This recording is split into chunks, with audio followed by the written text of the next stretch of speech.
Hello tout le monde, moi c'est Mimi, bienvenue sur ma chaîne YouTube. Aujourd'hui on va parler des 5 sacs à vendre dans ma collection. Donc comme vous l'avez pu le voir sur YouTube, il y a pas mal de mes consoeurs youtubeuses qui ont réalisé ce genre de vidéos, notamment Tendance Clémence et Carolette.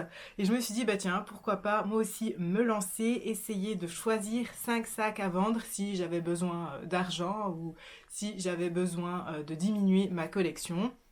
Donc j'ai essayé de faire un choix, ça a été très compliqué, j'ai essayé de faire aussi un peu des choix raisonnés. C'est aussi un peu l'objectif de cette vidéo, c'est dire pourquoi on vendrait certains sacs. Donc j'ai réussi à trouver 5 sacs, mais ça a été très compliqué et j'espère que du coup, pendant ces prochaines années, je ne devrai pas les vendre. Car c'est vrai qu'il y a certains sacs, ça me fait très mal au cœur. Mais il y aura quand même un bonus à la fin de cette vidéo. Il y a un 6e sac qui sera à vendre.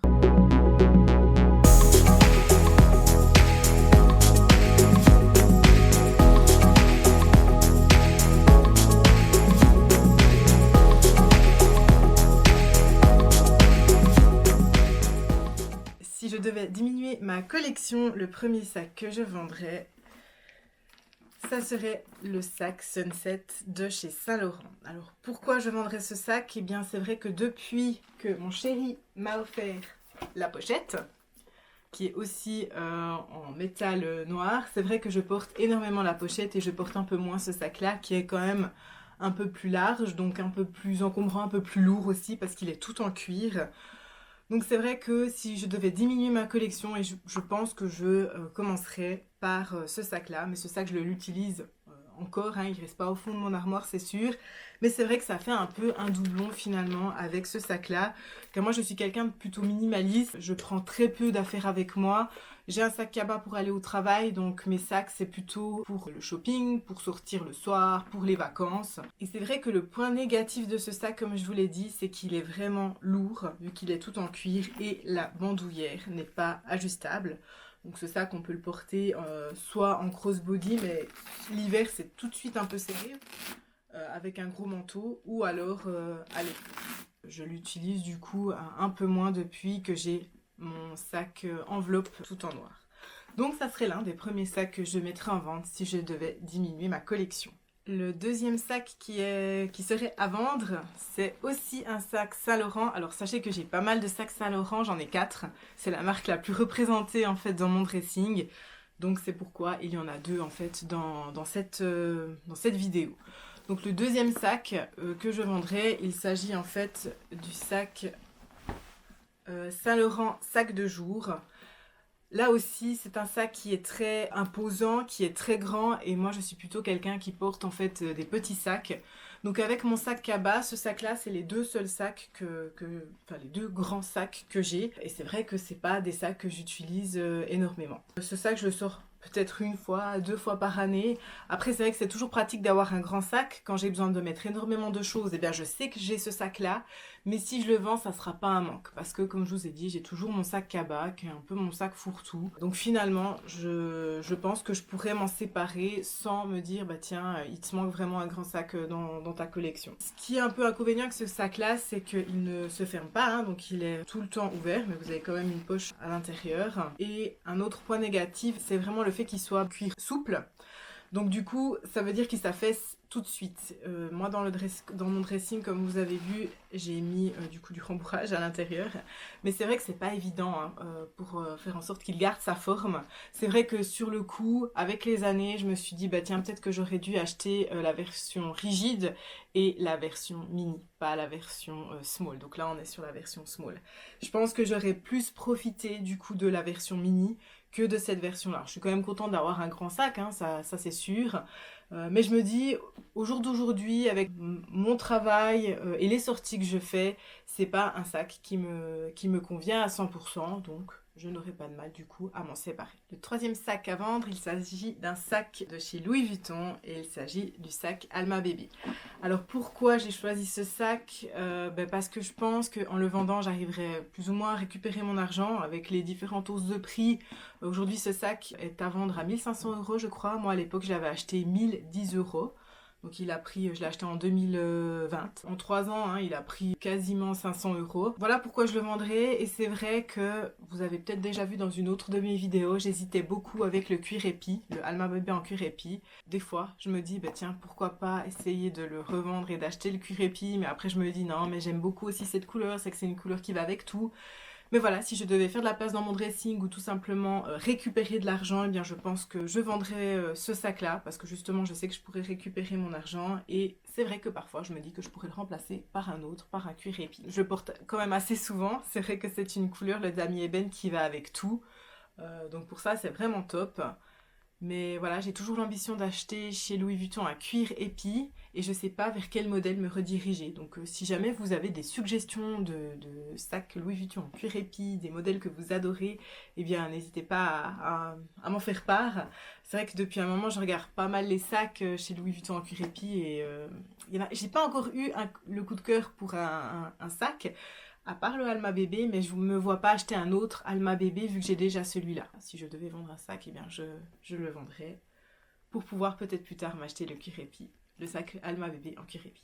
Alors je pense que ce sac-là, le 4e sac, va peut-être un peu vous surprendre. C'est un sac que j'ai acheté cette année, d'ailleurs j'ai fait l'unboxing. Mais voilà, dans cette démarche de vendre des sacs, il fallait quand même que je choisisse des sacs que j'utilise peu ou des sacs que je ne vendrai pas à perte, voire récupérer ma mise de départ. Donc j'ai beaucoup réfléchi à tous les sacs que j'ai dans les différentes marques et c'est vrai que finalement le 4e sac ça a été le sac le plus dur à choisir. Pour les autres j'étais assez convaincue vu que c'est des sacs que je porte peu ou c'est des sacs que je pourrais facilement remplacer. Pour ce 4e sac, j'ai beaucoup hésité entre plusieurs modèles et finalement je me suis dit ben il faut vendre les sacs que tu portes pas.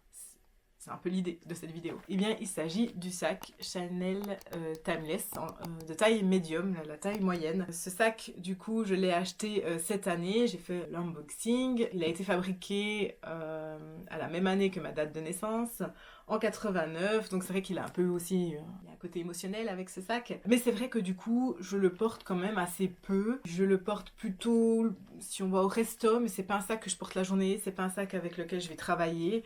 Alors c'est vrai que je suis contente qu'il fasse partie de ma collection, ça c'est sûr, mais c'est vrai que dans une optique de pouvoir récupérer mon argent pour un autre projet ou simplement réduire mon dressing, eh bien je pense qu'avec j'aurais beaucoup de mal quand même à le vendre, mais en même temps, peut-être qu'avec l'argent que je pourrais récupérer, j'aurais plus de plaisir à le mettre dans un autre projet, si ça devait arriver. Pourquoi j'ai choisi ce sac? Eh bien, parce que depuis que j'ai acheté mon autre sac Chanel, j'ai fait l'unboxing cet été, hein, il s'agit de ce sac ici. Depuis que j'ai acheté en fait ce sac, eh bien, j'adore porter ce sac. Je porte quasi plus que ce sac, que ce soit la journée pour aller faire du shopping, le soir. Il est tout léger, il est brillant, il est facile à manier. Avec le sac Timeless, le problème c'est ce double rabat, c'est un peu des fois un peu compliqué. Tandis que celui-là, à l'intérieur, voilà, il est en tissu. Et c'est vrai que depuis que j'ai ce sac-là, eh bien, je l'adore. Et clairement, jamais je m'en séparerai. Et du coup, c'est vrai que je délaisse un peu plus celui-ci. Alors des fois, je me dis non, il faut que tu le prennes avec toi. Il faut quand même l'accorder à des tenues et tout. Mais c'est vrai que c'est pas le sac que je porte le plus. Et je pense que si je ne l'avais pas dans ma collection, eh bien, je suis tellement contente de mon autre sac que finalement, ça sera pas trop un manque. Je regrette pas du tout de l'avoir acheté, je ne vais pas le vendre, hein, mais voilà, si je devais récupérer mon argent, eh bien, avec beaucoup de mal, je pense, je le mettrais en vente. Il y a très peu de sacs sur lesquels on peut faire vraiment un investissement. Alors, je dis pas que c'est un investissement, hein, je pense que si je le vends maintenant, je vais même perdre de l'argent. Mais comparé à d'autres sacs de marque où vous perdez le 50% quand vous les vendez, c'est le cas, vous verrez du dernier sac, le 6e sac qui est réellement à vendre. C'est vrai que la plupart des sacs, quand on les revend, si vous avez déjà fait l'expérience, il y a certaines marques, finalement, vous les vendez à moins 50% du prix de départ. Et c'est vrai qu'avec les sacs Chanel, eh bien, vous descendez peut-être un peu moins, vous descendez à 20% du prix de départ, 30%, et puis plus vous attendez les années, plus les prix augmentent, donc plus vous vous rapprochez du prix. Donc voilà, donc finalement, si je m'en sépare encore une fois, ça serait vraiment pour récupérer, parce que je sais que je peux récupérer mon argent, et pas parce que le modèle me plaît pas ou qu'il ne me correspond pas, mais c'est vraiment une question financière, voilà. Ensuite, le 5e sac à vendre, eh bien là, c'est vraiment un sac que je porte très très rarement. C'est un peu un sac fantaisie et du coup c'est pour ça que je l'ai rajouté à cette liste. Il s'agit du sac Camera de chez Kate Spade, donc c'est un sac premium, en fait c'est pas... Kate Spade est une marque premium, et c'est vrai que c'est un sac qui est assez quand même spécial. Alors là c'est vraiment pour faire de la place dans mon dressing, ce sac je l'ai acheté 400 francs suisses. À la base en Europe il était à vendre dans les 600 francs je crois, mais aux États-Unis ce sac valait 200 $ ou 250 $ je crois. Comme c'est une marque américaine, en Europe il valait un peu plus cher. J'ai pu l'avoir en solde à 400, alors c'est vrai que ce genre de sac... Je vais clairement pas récupérer mon argent. Je pense que si j'arrive à le vendre une cinquantaine de francs, voire peut-être 100, c'est le maximum que je pourrais le vendre. C'est Kate Spade, c'est pas non plus la marque prestige. Et c'est vrai que c'est quand même un sac qui est assez étrange. Hein. C'est le sac que j'aime bien prendre avec moi en fait dans des festivals. Si je le vends, c'est juste pour faire de la place en fait. Hein. Là, c'est pas du tout une question d'argent. C'est plus pour faire de la place dans mes placards. C'est un sac, voilà, comme je vous l'ai dit, c'est pas un sac que je prends souvent parce que la bandoulière est quand même assez fantaisiste, hein, avec les petits pompons. Il est toutes les couleurs. Du coup, effectivement, c'est un sac que j'adore prendre avec moi. Dans des festivals, dans des concerts de musique, parce que je trouve que voilà, ça peut faire un petit look assez sympa, assez bohème. Voilà pourquoi je le vendrais, parce que finalement, voilà, c'est pas un sac vraiment utile, hein, c'est plus un accessoire de mode que vraiment un sac pratique. Donc au niveau de l'ouverture, il y a une fermeture éclair, et puis il s'ouvre de cette manière-là, donc... Il y a de la place pour mettre un petit porte-monnaie, un téléphone, mais c'est pas non plus le sac indispensable à ma collection. Mais si je devais faire de la place, eh bien, si je devais vendre des sacs, celui-là en ferait partie. Et comme je pourrais pas récupérer beaucoup d'argent, mais c'est vrai que c'est pas l'un des premiers que je vendrai.